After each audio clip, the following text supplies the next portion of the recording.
ಮಾಡಿದ್ದಾರೆ. ಇವತ್ತು ಕೊಪ್ಪಳ ಜಿಲ್ಲೆಯಲ್ಲಿ ಕೇವಲ 3 ತಾಲೂಕುಗಳನ್ನ ಘೋಷಣೆ ಮಾಡಿ ಉಳಿದಂತ 4 ತಾಲೂಕುಗಳಿಗೆ ಇವತ್ತು ಅನ್ಯಾಯ ಮಾಡತಕ್ಕಂತ ಕೆಲಸವನ್ನ ಈ ಕರ್ನಾಟಕ ಸರ್ಕಾರ ಮಾಡಿದೆ ಅಂತಂದ್ರೂ ಕೂಡ ತಪ್ಪಾಗಲಿಕ್ಕಿಲ್ಲ.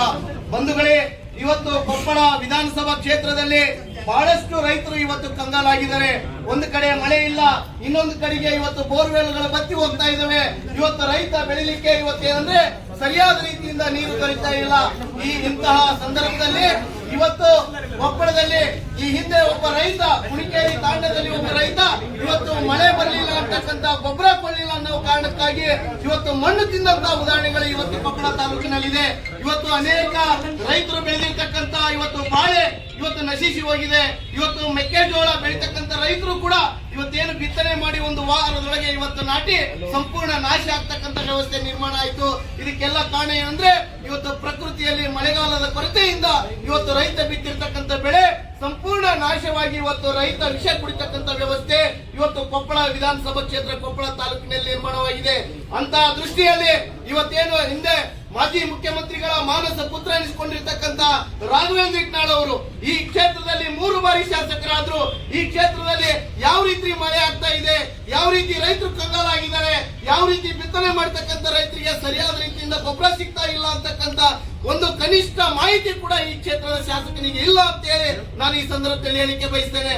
ಯಾಕಂದ್ರೆ ಇವತ್ತು ಸುಮಾರು ಸಾವಿರಾರು ನೂರಾರು ಎಕರೆ ಇವತ್ತು ಬಾಳೆ ಬೆಳೀತಕ್ಕಂಥ ಸಂದರ್ಭದಲ್ಲಿ ರೈತ ಬಾಳೆ ಬಿದ್ದು ಇವತ್ತು ಲಕ್ಷಾನುಗಟ್ಟಲೆ ರೈತರದ್ದು ಇವತ್ತು ಬೆಳೆ ನಷ್ಟ ಆಯಿತು. ಎಲ್ಲ ಸಮೀಕ್ಷೆ ಬೆಳೆ ವರದಿ ಕಂದಾಯ ಇಲಾಖೆ ಮುಖಾಂತರ ಸರ್ಕಾರಕ್ಕೆ ವರದಿ ಒಪ್ಪಿಸಿದ್ರು ಸಹಿತ ಇಲ್ಲಿಯವರೆಗೂ ಇವತ್ತು ಹಣವನ್ನು ಬಿಡುಗಡೆ ಮಾಡತಕ್ಕಂಥ ಕೆಲಸವನ್ನ ಮಾಡಿಲ್ಲ.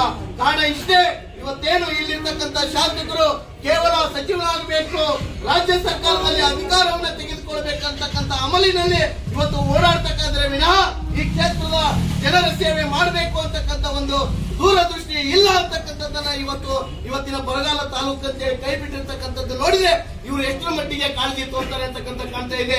ಬಂಧುಗಳೇ, ಇವತ್ತು 3 ಬಾರಿ ಶಾಸಕರಾಗಿ 15 ವರ್ಷ ಇವತ್ತು ಕ್ಷೇತ್ರದಲ್ಲಿ ಸೇವೆಯನ್ನು ಸಲ್ಲಿಸಿದ್ದಾರೆ. ಈ ಕ್ಷೇತ್ರದಲ್ಲಿ ಶಾಸಕರು ಕೇವಲ ಗುತ್ತಿಗೆ ಕೆಲಸ ಮಾಡಲಿಕ್ಕೆ ಇವತ್ತು ಕಾರಣರಾಗಿದ್ದಾರೆ. ಇವತ್ತು ಕ್ಷೇತ್ರದ ತುಂಬೆಲ್ಲ ಇವತ್ತು ತಮ್ಮ ಕುಟುಂಬ ವರ್ಗದವರೇ ಗುತ್ತಿಗೆ ಕೆಲಸವನ್ನ ಮಾಡಬೇಕು, ಬೇರೆ ಯಾವ ವರ್ಗದವರು ಇವತ್ತು ಈ ಗುತ್ತಿಗೆ ಕೆಲಸ ಮಾಡಲಿಕ್ಕೆ ಇಲ್ಲಿ ಅವಕಾಶ ಇಲ್ಲ.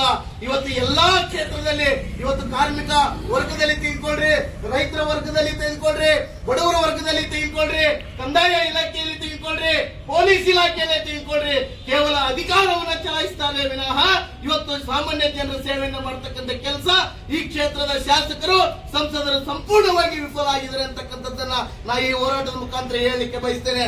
ಮತ್ತೆ ಇನ್ನೊಂದು ಕಡೆಗೆ ಇವತ್ತು ಜಿಲ್ಲಾ ಉಸ್ತುವಾರಿ ಸಚಿವರು 2ನೇ ಬಾರಿ ಜಿಲ್ಲಾ ಉಸ್ತುವಾರಿ ಸಚಿವರು ಎನಿಸಿಕೊಂಡಿರ್ತಕ್ಕಂಥ ಶಿವರಾಜ್ ತಂಗಡಿಗೆ ಅವರು ಇವತ್ತು ಸಚಿವರಾಗಬೇಕು, ಸಚಿವರಾಗಿ ಈ ರಾಜ್ಯದಲ್ಲಿ ಮೆರಿಬೇಕು ಅಂತಕ್ಕಂಥ ಒಂದು ಉದ್ದೇಶವನ್ನು ಇಟ್ಕೊಂಡು ಇವತ್ತು ಸಚಿವ ಸ್ಥಾನವನ್ನು ಪಡಿಲಿಕ್ಕೆ ಇವತ್ತು ತರಾತುರಲ್ಲಿ ಹೇಳಿದ್ದಾರೆ. ಇವತ್ತು ಶಿವರಾಜ್ ತಂಗಡಿಗೆ ಅವರು ಇವತ್ತೇನು ಇಲ್ಲಿರ್ತಕ್ಕಂಥ ಈ ಕೆಲ ಶಾಸಕರನ್ನ ತಂತ್ರಗಾರಿಕೆಯನ್ನ ಮಾಡಿ ಕೆಲ ತಾಲೂಕುಗಳನ್ನ ಇವತ್ತು ಬರಪೀಡಿತ ತಾಲೂಕುಗಳನ್ನ ಕೈ ಬಿಡಲಿಕ್ಕೆ ಕಾರಣ ಏನಂತಂದ್ರೆ ಶಿವರಾಜ್ ತಂಗಡಿಗೆ ಅವರೇ ನೇರ ಕಾರಣ ಅಂತಕ್ಕಂಥದ್ದನ್ನ ನಾನು ಈ ಸಂದರ್ಭದಲ್ಲಿ ಹೇಳಿಕೆ ಬಯಸ್ತೀನಿ. ಯಾಕಂದ್ರೆ ಅವರ ಒಂದು ತಂತ್ರಗಾರಿಕೆ ರಾಜಕಾರಣವನ್ನ ಮಾಡಬೇಕು. ರಾಘವೇಂದ್ರ ಇಟ್ನಾಳ್ ಅವರನ್ನ ಇವತ್ತು ಬರಪೀಡಿತ ತಾಲೂಕುವನ್ನ ಬಿಟ್ರೆ ಇಲ್ಲಿರ್ತಕ್ಕಂಥದ್ದನ್ನ ಇವತ್ತು ಸಾಮಾನ್ಯ ಜನರಿಗೆ ಅನ್ಯಾಯ ಆಗ್ತದೆ, ಅವರಿಗೆ ಧಕ್ಕೆ ಆಗ್ತದೆ ಅಂತಕ್ಕಂಥ ಉದ್ದೇಶ ಇಟ್ಕೊಂಡು ತಮ್ಮ ತಂತ್ರಗಾರಿಕೆ ರಾಜಕಾರಣದಲ್ಲಿ ಇವತ್ತು ತೇಲಾಡ್ತಾ ಇದ್ದಾರೆ ವಿನಃ ರೈತರ ಸೇವೆಯನ್ನ ಮಾಡ್ತಕ್ಕಂಥದ್ದಲ್ಲಿ ಸಂಪೂರ್ಣವಾಗಿ ವಿಫಲರಾಗಿದ್ದಾರೆ ಅಂತಕ್ಕಂಥ